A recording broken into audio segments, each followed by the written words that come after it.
Yo, what's up mga par? Panibawang araw, panibawang destinasyon na naman tayo ngayon. Yun, nandito tayo ngayon sa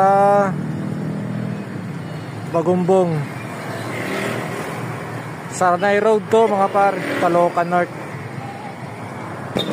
Meron pala ditong night market. Lahat ng mga pagkain dito na yung mga nasa stick. Marami dito mga par, night market to. Tara, tingnan natin kung ano yung mga pagkain nila. Yun, dami dito. Ito naman to, mga grilled na scallop, grilled talaba. Tara, tingnan natin sa unahan.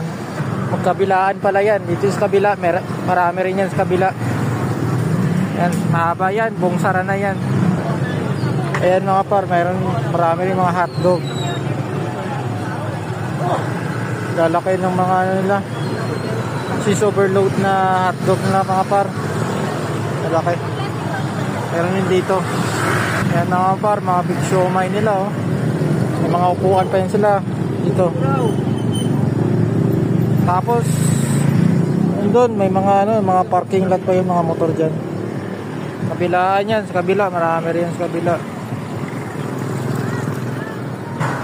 Halos lahat ng mga kainan dito may mga parkingan baba. Ayun.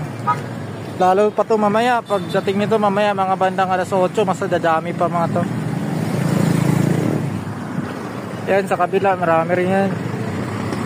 Yun, mga only rice dami ba kabilaan kasi ito mga pan. Yun, sa may mga gusto ng mga may rice, marami sila. Takoyaki nila mga par. Yan. Yan, may mga kambingan din sila dito.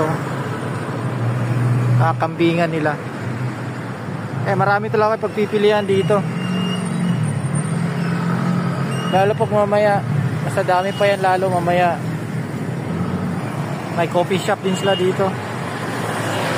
Ayun haba ng pwesto. Pwede pa kayo mag-parking dito mamaya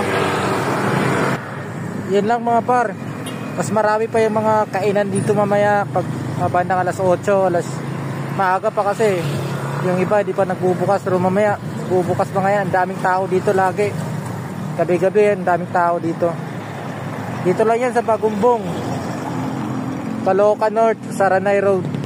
Yan, bisitahin nyo na yan. Gusto nyo isasama nyo yung mga pamilya nyo, kaibigan nyo. Yan mga par, mag-enjoy sila dito. Yun lang.